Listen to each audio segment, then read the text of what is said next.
கர்த்தருடைய நல்ல நாமம் உயர்த்தப்படுவதாக.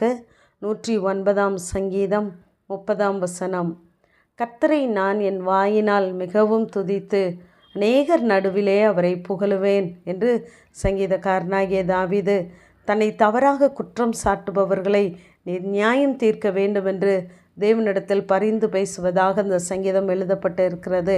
நம்முடைய வாழ்க்கையிலும் இப்படிப்பட்ட சூழ்நிலைகள் வந்திருக்கலாம். அப்படிப்பட்ட சூழ்நிலைகளிலே நாம் எப்படி பேசுகிறோம் என்பதை தேவன் கவனிக்கிறார்.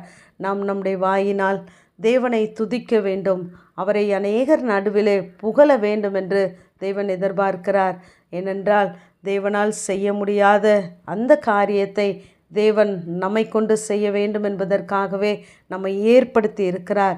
நாம் அவரை துதிப்பதற்காகவே ஏற்படுத்தப்பட்டவர்கள்.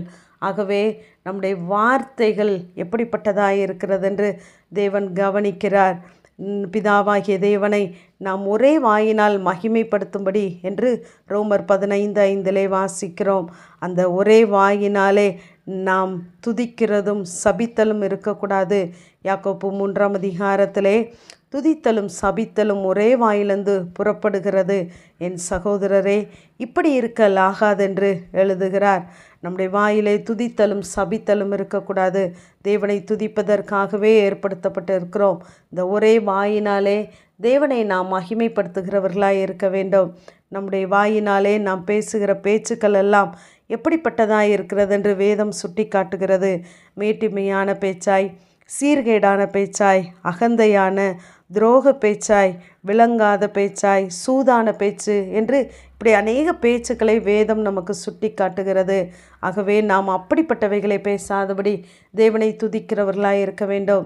எசேக்கியேல் 35:13 உங்கள் வாயினால் எனக்கு விரோதமாய் பெருமை பாராட்டி உங்கள் வார்த்தைகளை பெருக பண்ணுகிறீர்கள், நான் அதை கேட்டேன் என்று சொல்லுகிறார்.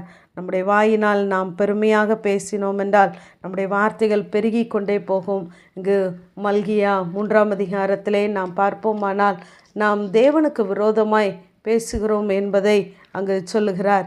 நீங்கள் எனக்கு விரோதமாய் பேசின பேச்சு கடினமாய் இருக்கிறது என்று சொல்கிறார். கர்த்தருக்கு பயந்தவர்கள் ஒருவரோடு ஒருவர் பேசிக்கொள்வார்கள், கர்த்தர் கவனித்து கேட்பார் என்று சொல்லி வாசிக்கிறோம். நாம் மனுஷனுக்கு விரோதமாகவும் கர்த்தருக்கு விரோதமாகவும் பேசினாலும் அவர் நம்மை உற்று கவனிக்கிறவராயிருக்கிறார். நாம் பேசிவிட்டு நான் மனம் பதறி பேசினேன் என்று நாம் சொல்லக்கூடாது என்று பிரசங்கி 5 நமக்கு கற்றுத்தருகிறார். ஆகவே நாம் பேசுகிற பேச்சுக்கள் மற்றவர்களை இடிந்து விழ பண்ணுகிறதா அல்லது கட்டுகிறதா இருக்கிறதா என்பதை நாம் கவனித்து பார்க்க வேண்டும். யோபு தன்னுடைய துக்கமே மிக கொடியது, ஆனாலும் நான் என் வாயினால் உங்களுக்கு திடன் சொல்லுவேன், என் உதடுகளின் அசைவு உங்கள் துக்கத்தை ஆற்றும் என்று சொல்லுகிறார். கர்த்தர் நம்முடைய வாயிலே தயையுள்ள போதகத்தை வைத்திருக்கிறார், ஜீவ வார்த்தையை வைத்திருக்கிறார். அதை கொண்டு நாம் மற்றவர்களை திடப்படுத்துகிறவர்களாய், அவர்களுடைய கண்ணீரை கர்த்தருடைய வார்த்தையினாலே நாம் துடைக்கிறவர்களாய் இருக்க வேண்டும். ஆகவே அநேக இடங்களிலே நாம் பேசாதிருந்தால் கூட நாம் ஞானவான் என்று எண்ணப்படுவோம்.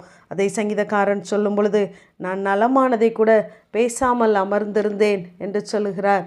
இங்கு பேதுருவை குறித்து நாம் பார்க்கும் பொழுது அவன் இயேசுவை மறுதலித்து விட்டு அங்கு நிற்கும் பொழுது எல்லாரும் நீயும் அவர்களில் ஒருவன் என்று சொல்லும் பொழுது அவன் இல்லை என்று சொல்லுகிறான். உடனே அதில் ஒருவன், நீ கலிலேயன், உன் பேச்சு அதற்கு ஒத்திருக்கிறது என்று சொல்லுகிறான். நம்முடைய பேச்சு அநேக நேரங்களிலே நம்மையே காட்டி கொடுத்து விடுகிறது.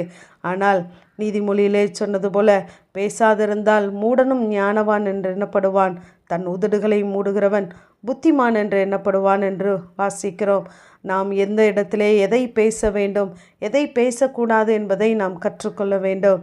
ஆகவே கர்த்தரை நாம் துதிக்கிறவர்களாய் மாத்திரம் இருக்க வேண்டும். ஒருவருக்கொருவர் விரோதமாய் பேசாதபடி கர்த்தருடைய நாமத்திற்கு மேன்மையானவைகளே நாம் பேசுவோம், தேவனை துதிப்போம், புகழுவோம். கர்த்தர் நம்ம வாயினால் புகழப்படுவார். ஆமேன். ஜெபம். பிதாவாகிய தேவனே, குமாரனாகிய இயேசு கிறிஸ்துவின் நாமத்தின் மூலமாய் உடைய சன்னிதானத்தில் வருகிறேன்.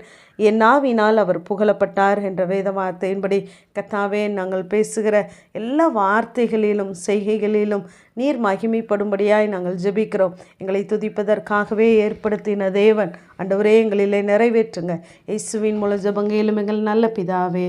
ஆமேன்.